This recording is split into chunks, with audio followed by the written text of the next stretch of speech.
Quit living as if the purpose of life is to arrive safely at death. Run to the roar. Go after a dream that's destined to fail without divine intervention. Stop pointing out problems. Become part of the solution. Stop repeating the past and start creating the future. Face your fears. Fight for your dreams. Grab opportunity by the mane and don't let go. Live like today is the first day and last day of your life. Blaze new trails. Live for the applause of nail-scarred hands. Dare to fail. Dare to be different. Quit holding out. Quit holding back. Quit running away. Chase the lion.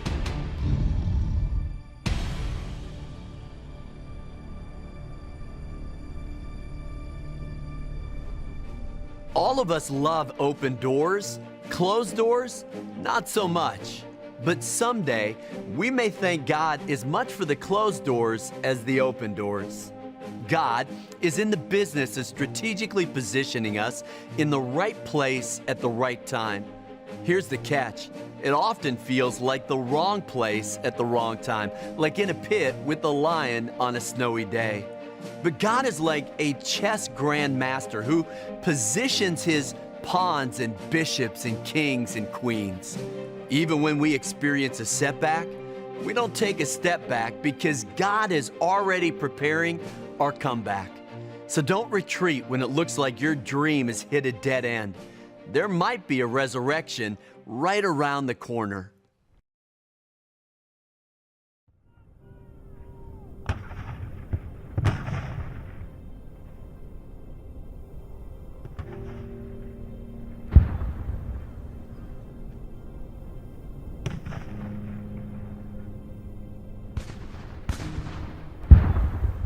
I only need a permission to enter the battleground, sir. The battlefield is no place for a lady. You need as much medical assistance as you can get. If you want to help, why aren't you working at the nearest infirmary?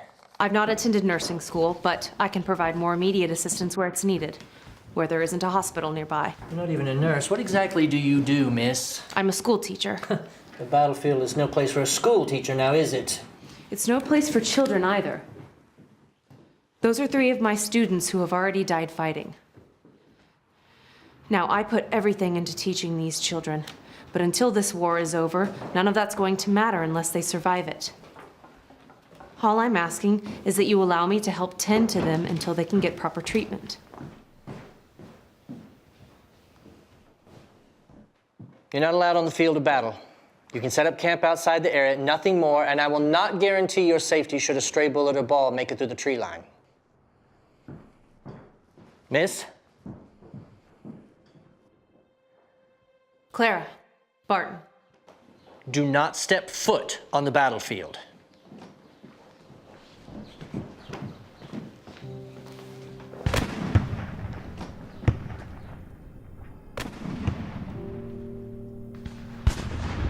Do not step foot on the battlefield.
I'm shot.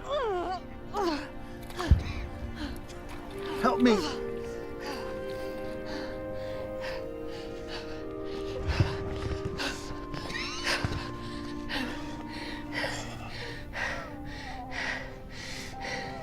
His wounds are more serious, but I'll come back for you. Wait, what are you doing? Hey!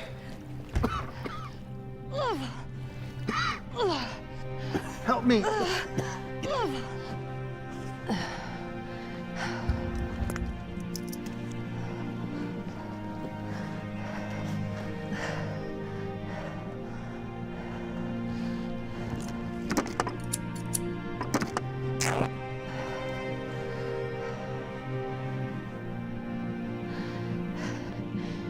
You've lost a lot of blood.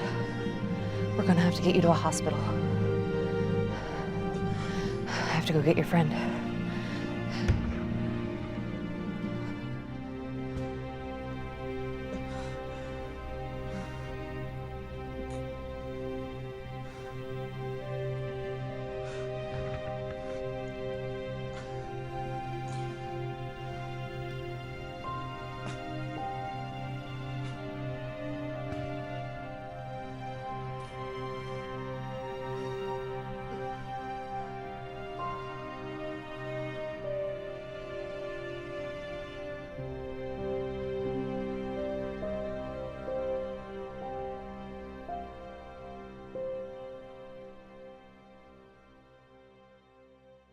We don't always see how decisions affect future generations, and it's tough for us to know what's behind the different doors we encounter. But here's what I do know. A closed door isn't always a bad thing. In fact, it often leads to an open door that we would have never knocked on otherwise. There's an old aphorism, opportunity knocks, and sometimes that's true, but more often than not, it's the opposite. We've got to knock on opportunity. In the 1989 film Field of Dreams, Kevin Costner plays the role of a novice farmer and baseball lover named Ray Kinsella. While walking through a cornfield, Ray hears a faint whisper, "If you build it, he will come." Well, Ray bets the farm, builds a baseball diamond in the middle of nowhere, and sure enough, the ghosts of baseball past mysteriously appear and play ball. I love that one-liner, "If you build it, he will come." It's one of my film favorites, and it's a pretty good metaphor for faith. Faith is being sure of what we hope for and certain of what we do not see. And it's not just seeing the baseball diamond, it's building it.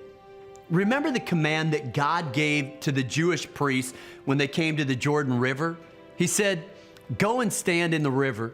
Again, faith is taking the first step before God reveals the second step. I think that's where many of us get stuck. We're waiting for God to go first, but that's not faith. The last two words of Mark's gospel are signs following. We wish it was signs preceding. That'd be a lot easier. I also wish the Lord's Prayer said, "Give us this year our yearly bread." But that would take faith out of the equation. What we want is for God to provide so much that we don't have to trust Him anymore. But He loves us too much to spoil us that way. I have a little mantra. When God gives a vision, He makes provision. During our first years at church, our income was $2,000 a month. We were barely making ends meet, and it cost $1,600 to rent the DC public school where we met. Well, that left $400 for our salary and all other expenses. In August of that year, I felt like God said in that inaudible yet unmistakable voice that we needed to start giving to missions. Now, to be honest, I was a little resistant, and I'll tell you why. We weren't even self-supporting as a church. I mean, how can you give what you don't have? I don't know if you've ever gotten into an argument with God, but I have. And here's what I've learned. If you win that argument, you lose. And if you lose the argument, you win. I honestly felt like God should be tapping someone else to give to us. But I also felt like it was one of those moments where if you build it, He will come. I felt like we needed to stand on God's promise in Luke 6:38. It says, "Give, and it'll be given unto you. Good measure, pressed down, shaken together, and running over will be poured into your lap. For with the measure you use, it will be measured unto you. Long story short, I lost that argument and we gave our first check to missions. Now, it was only a $50 check, but it took all the faith we had to give it, and God blessed it. The next month, our giving tripled, and we've never looked back.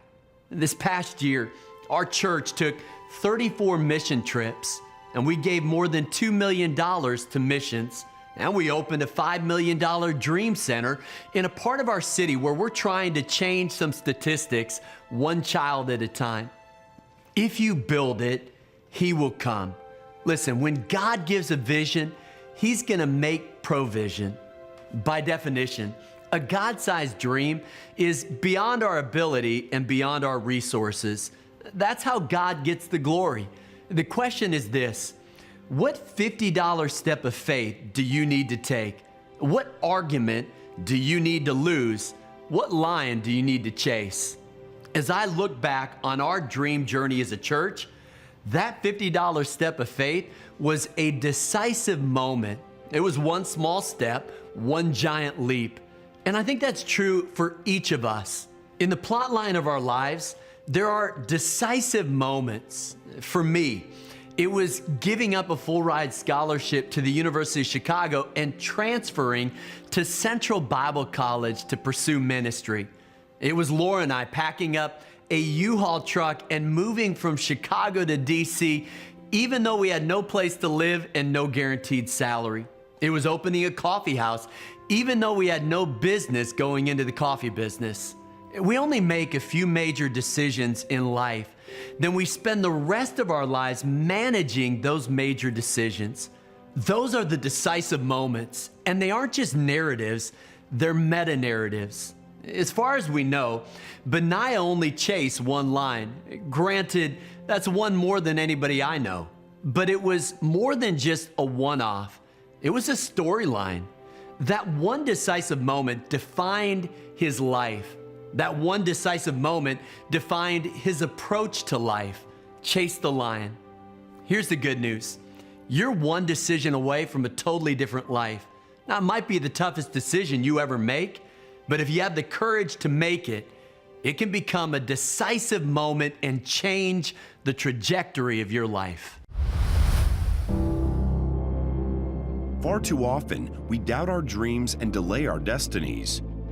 Chase the Lion helps you understand why life's greatest fulfillment comes from living in your divine purpose. And you'll discover what happens when you fearlessly chase after your God-sized dream. With grit and gusto, New York Times bestselling author Mark Batterson delivers a bold message to everyone with a big dream. To thank you for your gift of $25 or more in support of the worldwide outreaches of TBN, we'll send you your very own copy of the book Chase the Lion. And for your gift of $75 or more, we'll also include 2 additional books by Pastor Mark: In a Pit with a Lion on a Snowy Day, and his latest book, Whisper, How to Hear the Voice of God, where Pastor Mark will introduce you to the 7 love languages of God and how He speaks to us through them, each one unique and entirely divine. Right now, you can begin the journey that takes you from your God-given dream into your God-ordained destiny. Hear Him, follow Him, run to the roar.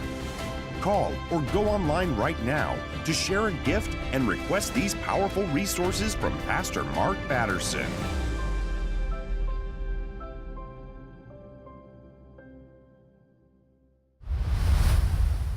In every dream journey, there's a point of no return. It's a decision that can't be undone, like chasing a lion into a pit. Sometimes it's a risk you take or a sacrifice you make. And once you take it or make it, there's no turning back. Those decisive moments are dream markers, and Scripture is full of them. In the Old Testament, it's Moses saying to Pharaoh, "Let my people go." It's Rahab harboring Jewish spies. It's Esther entering the king's court uninvited. In the New Testament, it's the wise men following the star. It's Andrew dropping his fishing nets. It's Peter getting out of the boat. In his book, Decisive Moments in History, author Stefan Zweig defines a decisive moment as a single moment that determines and decides everything. A single yes, a single no, a too early or too late makes that hour irrevocable for 100 generations and determines the life of an individual, a people, and even the destiny of all mankind. That may sound like an overstatement, but I actually think it's an understatement. Yes, decisive moments are few and far between, but the domino effect of those moments transcend time and space. When I was 19 years old, our family was vacationing at Lake Ida in Alexandria, Minnesota. It was the summer between my freshman and sophomore year at the University of Chicago. On paper, it was perfect. I had a full ride scholarship to one of the top academic institutions in the country.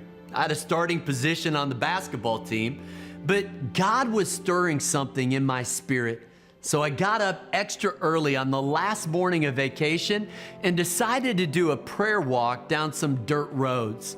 At one point, I took a shortcut through a cow pasture filled with cow patties. It was in the middle of that cow pasture that I heard the inaudible yet unmistakable voice of God. I knew that God was calling me into full-time ministry. I didn't know when or where or how, but that cow pasture became my field of dreams, and I had a difficult decision to make. A few months later, I walked into the admissions office at the University of Chicago and told them they could have their scholarship back. I was transferring. Now, honestly, I felt a little foolish. On paper, it was a net loss of about $100,000 in scholarship money. I didn't think about it in those terms at the time, but I can't even begin to calculate the net gain. There's no way I would have been ready to plant a church at 25 if it weren't for that decisive moment. More than a decade ago, I made a pilgrimage back to that cow pasture and took a picture. Then I framed it and I hung it in my office. There are days when I have to swivel my chair and look at that picture and remind myself of why I do what I do. Lion chasers don't run away from the battle. Like Clara Barton, they run to it. In fact, they live for it. When Sally Hazelgrove heard of the violence that plagued the streets of Chicago, she did what a lion chaser does. She ran to the roar. She moved into the neighborhood, determined to make a difference. And that one decisive moment is now turning drug dealers and gangbangers into dreamers.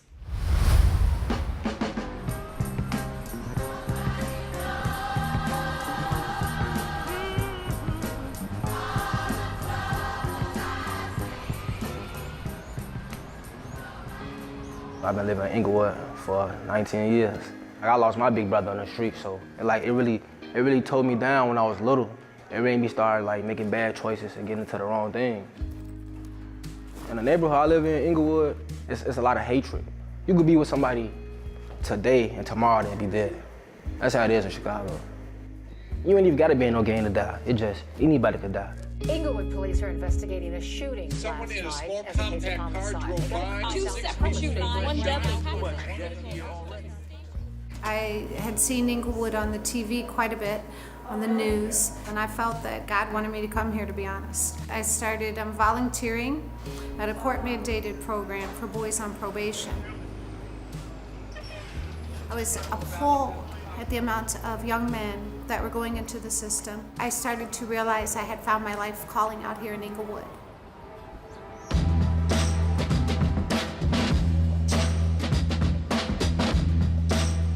I started taking boys, the boys that were having a lot of trouble in school, and I started taking them boxing, and I was getting trained along with them. My dream was to build something that would be so effective that law enforcement and juvenile probation would start to look at me and would want to partner with me. A year later, juvenile probation deputy chiefs came in, and I started a partnership with them.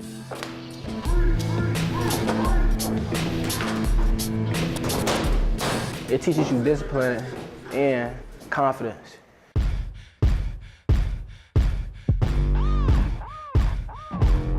A lot of the kids, like they grew up just like me. Like, a lot of the kids homeless. A lot of the kids been picked on. Stuff like that.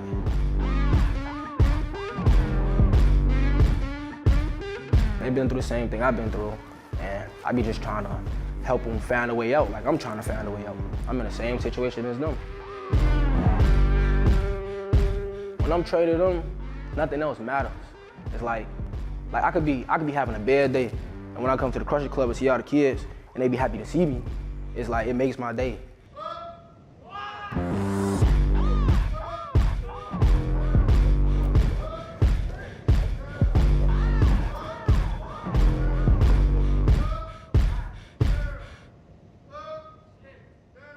It's like we're a big family, a family I never had. Because as I was growing up, I ain't really had nobody to like push me and motivate me. And like, I had Sally that'll motivate me through it all. So like, that's what I be trying to do with the younger kids. So.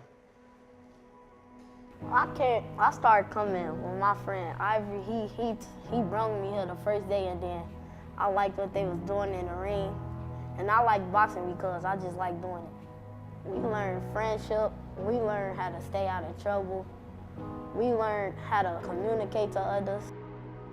And then another thing I like is the way Sally actually give us a moment to like learn stuff every day, learn something new, other than just being on the streets, doing nothing in our life. Like, we can grow up to be what we want.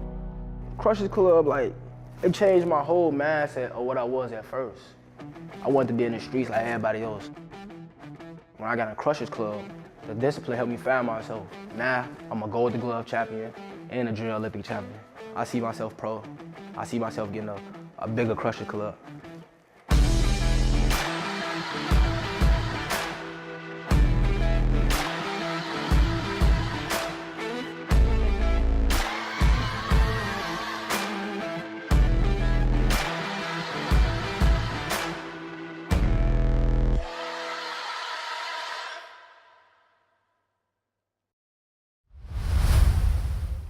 Your dream is more than a dream.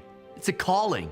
Sure, someone may have hired you and maybe someone can fire you, but they didn't call you. God did.